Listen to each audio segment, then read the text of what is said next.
అద్భుతమైనటువంటి ఈ పుస్తక ఆవిష్కరణ సందర్భంగా వేదికపైకి విచ్చేసినటువంటి బహుజన అతిరథ మహారథ నాయకులందరికీ పేరు పేరున హృదయపూర్వకంగా నమస్కారాలు. అదేవిధంగా ఈ సమావేశంలో ఉన్నటువంటి బహుజన బంధువులందరికీ కూడా పేరు పేరున హృదయపూర్వకంగా నమస్కారం. టైం లేదు కాబట్టి నేను ఎవరి పేర్లు కూడా తీసుకోలేదు, క్షమించాలా అని చెప్పని కోరుతా ఉన్నాను. నరహరి గారికి ముందుగా, అదేవిధంగా పృథ్వీరాజ్ సింగ్ గారికి హృదయపూర్వకంగా నేను శుభాభినందనలు తెలియజేస్తా ఉన్నాను.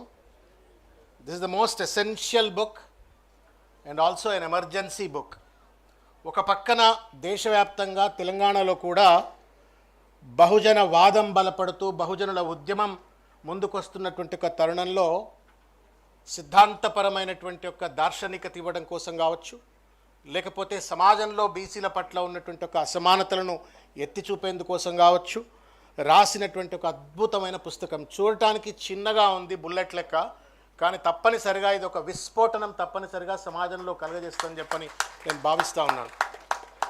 అద్భుతంగా రాసినారు. లాస్ట్లో వారు ఇచ్చినటువంటి ఒక ఫైండింగ్స్ ఏదైతే ఉన్నాయో, వే ఫార్వర్డ్ అని ఏదైతే చెప్పినారో, caste censuses and different stages of interventions needed ఏదైతే చెప్పినారో అవి తప్పనిసరిగా బహుజనుల ఉద్యమానికి ఒక మార్గదర్శకంగా ఉంటుంది అని చెప్పని భావిస్తూ వారికి నేను హృదయపూర్వకంగా, వారిద్దరికీ కూడా రచయితలకు చప్పట్లతో వారికి హృదయపూర్వకంగా ధన్యవాదాలు తెలియజేయాలని చెప్పి కోరుతా ఉన్నాను.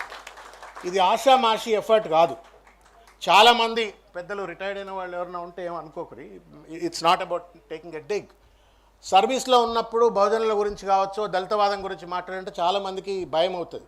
ఏమంటారో, పైన వాళ్ళు ఏమంటారో, లేకపోతే ఆఫీసర్లు ఏమంటారో, లేదా రాజకీయ బాసులు ఏమంటారో అని చెప్పని ఎవరు మాట్లాడరు. కానీ దమ్ము ధైర్యం ఉన్నటువంటి ఒక వ్యక్తి నరహరి గారు, బాగా దమ్ము ధైర్యం ఉన్నటువంటి వ్యక్తి. నాకు ఈ పుస్తకంతో పరిచయం కాదు, అంతకుముందు కూడా వారి పోస్టింగ్లు, వారి రాతలు చూసి చాలా ఇన్స్పైర్ అయ్యేవాడిని. ఐఏఎస్ ఆఫీసర్ ఏంది గింత బోల్డ్గా రాస్తాడు అని చెప్పని నేనే ఒకసారి నెంబర్ తీసుకొని ఫోన్ చేసి మరీ మాట్లాడినా కొన్ని ఏళ్ల కింద. Then I sought information and inspiration from him. I really thank you sir. మీరు మాకు మార్గదర్శనం చేస్తున్నందుకు మీ హృదయపూర్వకంగా ధన్యవాదం. అయితే 2-3 విషయాలు నేను మీ ముందుకు పంచుకునేటువంటి ఒక ప్రయత్నం చేస్తాను. ఇవాళ ఈ పుస్తకంలోనే పొందుపరిచినట్టు ఒక విధంగా అసలు బీసీలు ఎందుకు వెనకబడుతూనే ఉన్నారు, ఏ కారణం చేత బహుజనులు ఇవాళకి సమాజంలో ఒక అంటరానితనాన్ని, పొలిటికల్ అన్టచబుల్స్ కావచ్చు, ఎకనామికల్లీ సప్రెస్డ్ కావచ్చు, సోషల్లీ డిప్రైవ్డ్ కావచ్చు, ఏ కారణం చేత బీసీలు ఇవాళ అన్యాయానికి గురవుతున్నారు అంటే ఎక్కడో ఒక దగ్గర మనకు రాజ్యాంగంలోనే సరి అయినటువంటి ఒక వాటా లభించలేదేమో అని చెప్పి నాకు అనిపిస్తుంటుంది. కాబట్టి ఇవాళ మన పోరంతా కూడా రాజ్యాంగ సవరణ దిశగా, అదేవిధంగా రాజ్యాంగాన్ని సవరించాలంటే అవసరమైనటువంటి ఒక చట్టసభల్లో ప్రాతినిధ్యం దిశగా మనం పోరాటం చేయవలసిన అవసరం ఉంది అని చెప్పని నేను భావిస్తూ ఉన్నాను. అనేక సందర్భాల్లో మన పెద్దలు, ఉద్యమకారులు, చాలామంది వేదిక పైన ఉన్నటువంటి వాళ్ళు, we were all confined for small goals and small ambitions. ఈ మధ్య కాలంలో కులగణన పేరు మీద కావచ్చు, చట్టసభల్లో ప్రాతినిధ్యం కావాలని చెప్పని ఢిల్లీలో ఇక్కడ అక్కడ జరిగినప్పటికి కూడా తరతరాలుగా, దాదాపు స్వాతంత్రం వచ్చి ఇన్ని ఏళ్ళు అయిన తర్వాత కులగణన చేయించుకోవడానికి కూడా మనం సిద్ధంగా లేము, చేయడానికి సిద్ధంగా లేనట్టు ఒక పాలక వర్గాలు ఉన్నట్టు తరుణంలో మన ఉద్యమాలన్నీ కూడా స్కాలర్షిప్ల కోసమో, లేకపోతే కాలేజీల అడ్మిషన్ల కోసమో, ఇంకా చిన్న చిన్న వాటి పట్ల పోయింది తప్ప మూలం, అంబేద్కర్ గారు అంటారు, the master key of the development is political power అని చెప్పని. దాని దిశగా కనుక 70 ఏళ్ల కిందనే కనుక మనం మూమెంట్ మొదలుపెట్టుంటే ఇవాళ దాదాపు మనమెంతో మనకంతా అన్నట్టుగా అటు పార్లమెంట్లో కానీ, శాసనసభలో కానీ, బడ్జెట్లో కానీ అన్నిట్లో కూడా మనకు సమానమైన వాటా లభించి ఉండేది. కాబట్టి the perspective with which we have to run the show or the moment అనేటువంటిది తప్పనిసరిగా మనం రీథింక్ చేసుకోవాలా, రీఓరియంట్ చేసుకోవాలని చెప్పని నేను భావిస్తూ ఉన్నాను. బీసీలం, ఓట్లేసే యంత్రాలం, పొలిటికల్ అన్టచబుల్స్, ఇవాళ ఉద్యోగాలలో అన్యాయం ఈ పుస్తకంలో చెప్పినారు.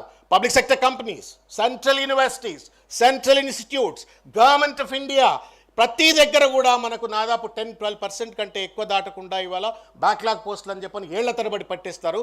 మన పాలక వర్గాలకు మనకు సంబంధించిన వర్గాలు పార్లమెంట్లో, అసెంబ్లీలో అడిగితే అరణ్య రోజుల లెక్క పక్కన పెట్టేస్తున్నట్టు పరిస్థితి. ఉద్యోగాల్లో అన్యాయం, బడ్జెట్ కేటాయింపుల్లో అన్యాయం, బ్యాంకులలో పోతే బ్యాంకులలో పోతే 90% of the banking lending happens only to the upper classes or the forward classes, but the backward క్లాసెస్కు మిగతా మన వర్గాలకు బ్యాంకుల్లో కూడా అన్యాయం, పరిశ్రమల్లో అన్యాయం, ఆఖరికి న్యాయ వ్యవస్థలో కూడా అన్యాయం. ఎక్కడైతే న్యాయం జరగాలో ఆ వ్యవస్థలో కూడా బీసీలను ఇవాళ అణగదొక్కబడుతున్నటువంటి ఒక అన్యాయం ఇవాళ స్పష్టంగా చూస్తూ ఉన్నాం.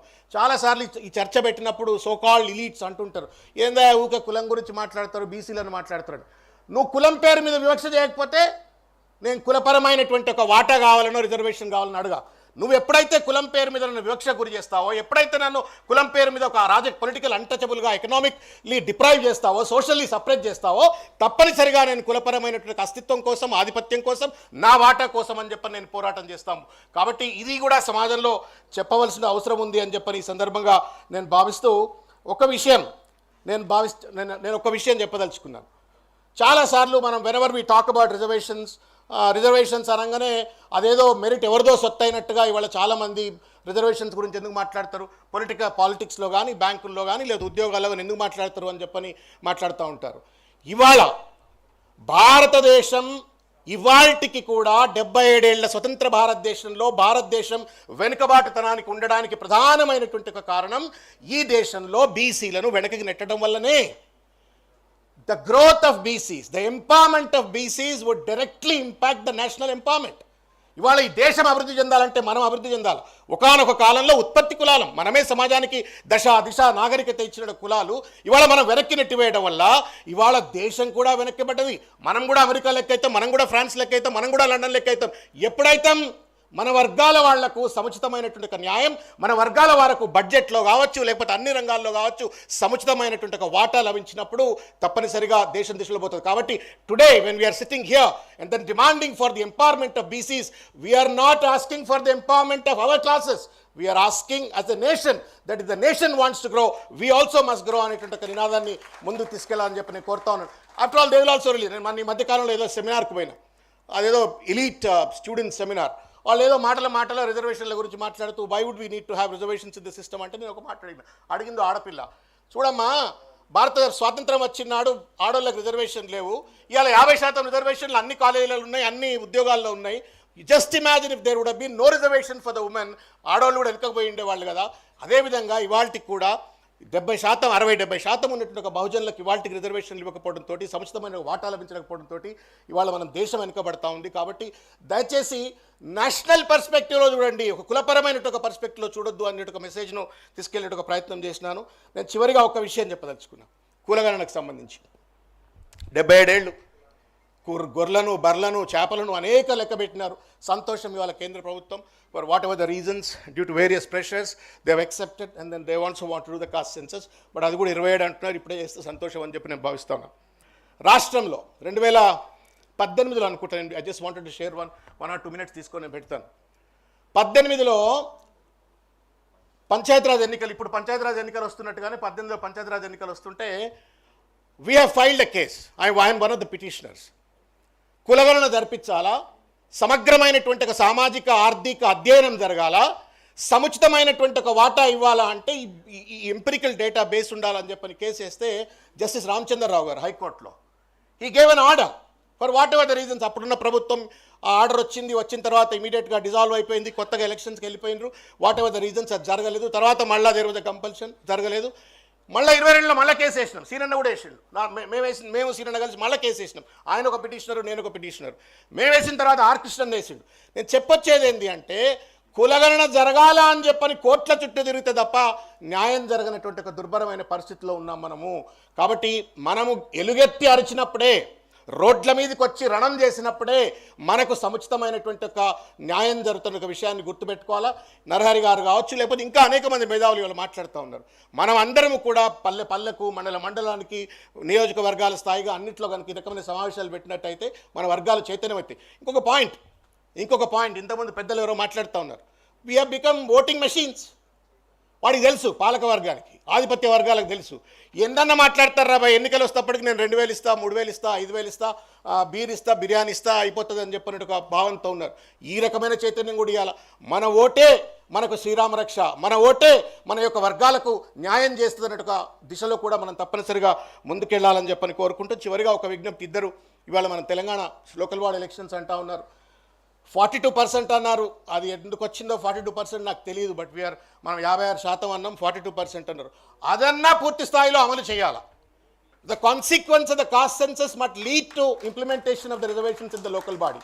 అది కనుక జరగకపోయినట్టయితే మరొక్కసారి బీసీ వర్గాలు దగాకు గురయ్యేటువంటి అవకాశం ఉంటుంది. కాబట్టి వేదిక పైన పెద్దలు కావచ్చు, ఈ కార్యక్రమాన్ని చూసేటువంటి ఒక పాలసీ మేకర్స్ కావచ్చు, దయచేసి నేను చేతులెత్తి నమస్కారం చేసి ఈ వేదిక తరపు నుండి కోరుతా ఉన్నాను, ప్లీజ్ మనం లేకపోతే మాకరీ అయిపోతుంది. వీళ్ళు కులగణన చేయించుకుంటారు రాబోయే, తర్వాత కాన్సిక్వెన్స్ గురించి ఏం అడగరు అని చెప్పని అనుకుంటారు. మనకు న్యాయం జరగాలంటే, కులగణనకు శాంటిటీ రావాలంటే ఇవాళ లోకల్ బాడీ ఎలక్షన్స్లో 42% ఇవ్వాలని చెప్పని కోరుకుంటూ, చివరిగా అద్భుతమైన పుస్తకం రాసిన మీకు శిరస్సు వంచి శుభాభినందనలు తెలియజేస్తా ఉన్నాను, కృతజ్ఞత తెలియజేస్తా ఉన్నాను. Thank you. జై తెలంగాణ. Thank you శవంత్.